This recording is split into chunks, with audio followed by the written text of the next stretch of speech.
हम आ भी करते हैं तो हो जाते हैं बदनाम, वो कत्ल भी करते हैं तो चर्चा नहीं होता। तो क्यों आपकी आ जो है वो बुरी लग गई है? किसको बुरी लग गई है इतनी? बहुत शुक्रिया मधु करने का। यकीनन मेरा दिल अब इनको बदुआ देने को करता है, क्योंकि जो इन्होंने मेरे साथ किया, जिस तरह बेतवकीरी की, जिस तरह तजलील की, और वो भी बग़ैर किसी कसूर के, सिर्फ़ और सिर्फ जेलसी और खान के कानों में ये बातें इन्होंने इमीडिएटली जब ये बाहर आए, क्योंकि जब तकलीफ़ का वक्त था तो ये सारे जो हैं बिलों में छुपे हुए थे। उनकी क़ियादत, उनकी इनकलाबी होने की दलील के लिए तो यही काफ़ी है कि जब जिस वक़्त पार्टी को, पाकिस्तानियों को आपकी ज़रूरत थी, हमें किसने कौन सा जो है जिंदा दरगोर कर दिया। तकालीफ थी, जुरत करनी होती है कि आपने 144 को वायलेट करना है।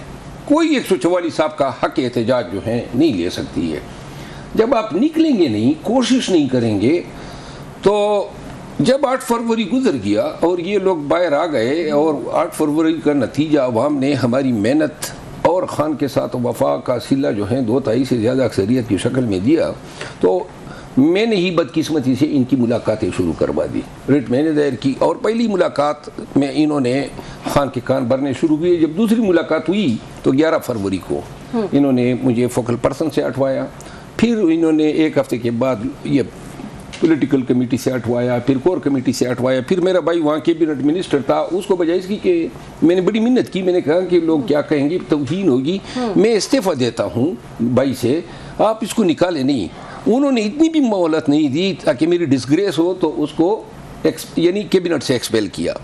इसके बाद जो है पब्लिक अकाउंट कमेटी की जो नामजदगी थी वो विड्रा की। इसके बाद इन्होंने प्रैक्टिकली खान को के जहन में ये बिठा दिया कि जी ये एहतजाज पे जाएगा तो क्रेडिट इसको जाएगा, तो लिहाजा मुझे डिस्क्रेडिट करने के लिए इन्होंने तमाम तंजीमी एक्टिविटीज़ से मुझे अप्रैल के बाद बिल्कुल फारिग किया। इसके बावजूद मैं कहीं ना कहीं किसी न किसी शक्ल में उभर आता था। इसकी भी तकलीफ़ थी, लेकिन सबसे ज़्यादा तकलीफ़ इनको थी कि मैं मीडिया पे बोलता क्यों। अब मीडिया पे मैंने कभी खान के ख़िलाफ़ तो नहीं बोला, पार्टी के नैरेटिव के ख़िलाफ़ नहीं बोला।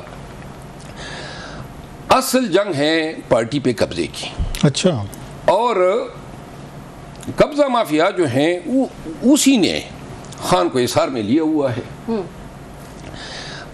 गुज़िश्ता 1 साल से पार्टी में जो हैं या किसी को जो है बनाया जाता है, या वज़ीर या चेयरमैन स्टैंडिंग कमेटी या मशीर या कोई पार्टी में ओहदा दिलाया जाता है, या दूसरा काम वो हो रहा है कि जो पहले से कहीं किसी मुअज़्ज़ज़ मकाम पर हैं उसको गिराया जाता है।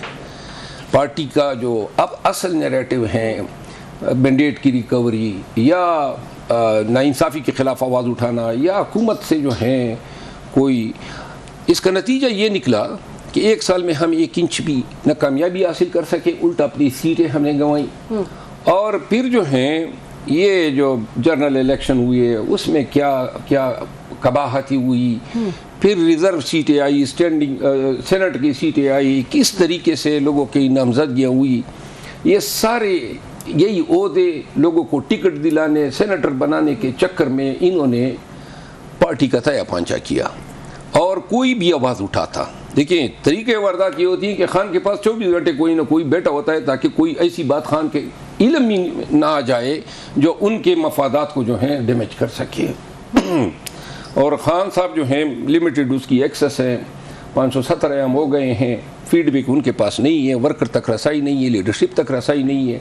वो उनके कानों में इस अंदाज में बात डालते हैं। मिसाल के तौर पे लास्ट टाइम जब इन्होंने मुझे निकलवाया तो तरीके वारदात ये हुआ, जो तफसील कि एक MPA पंजाब से उस को आगे लाया गया और उसने कहा जी मरवत ने उधर लंदन में आपके खिलाफ और बीबी साहिबा के खिलाफ इंतहाई नादेबा गुफ्तगू की है एक निजी महफल में। अच्छा। तो खान साहब ने कहा अच्छा ये हो गया है। तो दूसरे हजरत बैठे हुए थे, उन्होंने कहा कि बस जी मैंने कन्फर्म करा दिया है, वाकई उन्होंने ये जो है गालम गलोच की है। तो एक तीसरे हजरत थे, उन्होंने कहा जी मुझे जेलम से फलां ने बताया कि ये काम जो है उसने किए हैं और इस पे हम और सारे जो हैं वर्कर परेशान। अब वर्कर को अभी तक खान को इल्म नहीं था, ये सारी चीज़ कंकाक्ट हुई, इख्तिरा हुई। तो जब खान ने मुझे बुलाया 2 माह के बाद, अब उस शख्स को रिवार्ड किया गया, पार्लिमानी लीडर बना दिया गया पंजाब में, जिसने ये शोशा छोड़ा। अच्छा। तो मैं जब खान साहब के पास गया जेल में और मैंने उन्हें गुजारिश की, मैंने कहा आपने मुझे क्यों निकाला? ये दूसरी दफ़ा जब निकाला तो खान साहब को याद नहीं था कि किसने शिकायत की थी और क्या वजह थी। अच्छा। तो फिर उन्होंने हमारे एक इंतहाई अहम जिम्मेदार बैठे थे, उनसे पूछा कि मैंने कहा नहीं मुझे ये बताना होगा। तो उन्होंने कहा उससे पूछा कि क्या, उस शख्स ने कहा कि जी मुझे तो खुद इल्म नहीं था, आपकी तरफ इतला आई कि आपने निकलवा दिया। तो फिर इधर उधर देखते रहे तो कहीं से एक आवाज़ आई और उन्होंने कहा जी वो MPA साहब ने आपको ये बताया था। तो मैंने कहा जी फिर क्या आपने यकीन कर लिया? कहता है जी पता नहीं किस तरह ये हो गया। अब उसका फिर ये सिला दिया कि खान साहब ने उसी वक्त जो है उस MPA के पार्लिमानी लीडर बनने के मुझे एकोमोडेट करने के लिए वो फैसला ही वापस ले लिया। अब ये अभी जो निकाला गया हूँ तो मैं तो नारे लगा रहा हूँ कि मुझे बता तो दे।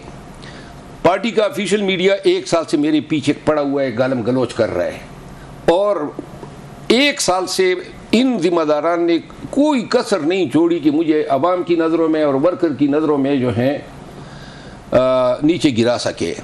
अगर वर्कर जिनके साथ मैंने सऊबत ली, जो मेरे साथ निकले थे, अगर उनका ताउन न होता तो मेरा किस्सा पहली दफ़ा ही निकाले जाने पे ख़त्म हो चुका हुआ था।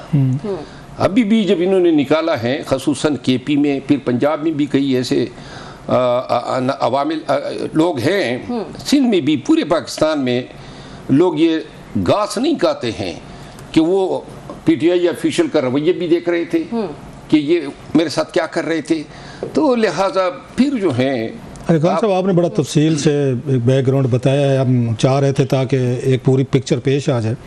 आपने अपनी गुफ्तगू में 2-3 बड़ी इंपॉर्टेंट बातें की। आपने कहा कि ये पूरी लड़ाई जो चल रही है पार्टी पे कब्ज़े की लड़ाई चल रही है, तो कब्ज़ा इस पे कौन करना चाह रहा है? क्योंकि हमें जो मतलब इंप्रेशन मिलता है खान साहब इतने पावरफुल हैं कि उनके अगेंस्ट कोई भी कब्ज़ा कामयाब नहीं हो सकता। उनकी फैमिली करना चाह रही है, बुशरा साहबा हैं, हलीमा खान साहबा हैं, आप करना चाहते हैं, सलमान अकबर राजा साहब हैं, आपने ग्रुपिंग की बात की, मतलब कौन पार्टी पर कब्ज़ा करना चाह रहे हैं? बहुत सारे लोग आपने भी सुना होगा, आपके बारे में कहते हैं कि शायद आप पार्टी पर कब्ज़ा करना चाह रहे हैं, आपको आगे लाया जा रहा है।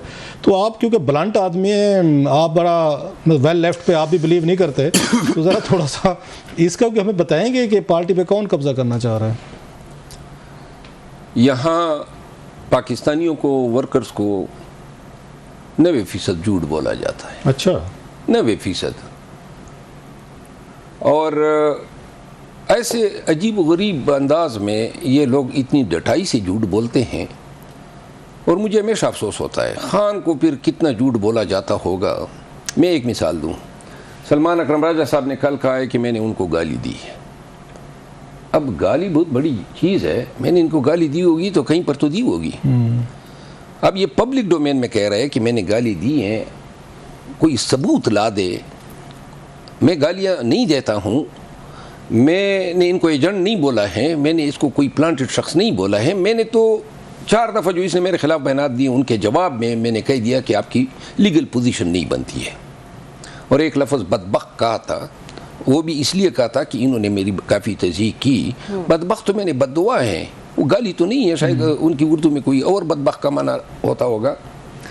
तो ये शख्स पीठ पीछे क्या बताया होगा खान को जब पब्लिक डोमेन में, और ये नहीं है इस तरह इख्तिरात जो मैंने पहले किस आपको सुनाया। तो लिहाजा जो लोग हैं ना, वो लोग अल्लाह जो है उनको हिदायत दें। खान का उन पे एतमाद जो है वो खान की पार्टी के लिए और खान की रिहाई में और खान के पार्टी के काजिज़ के असूल में सबसे बड़ी रुकावट है।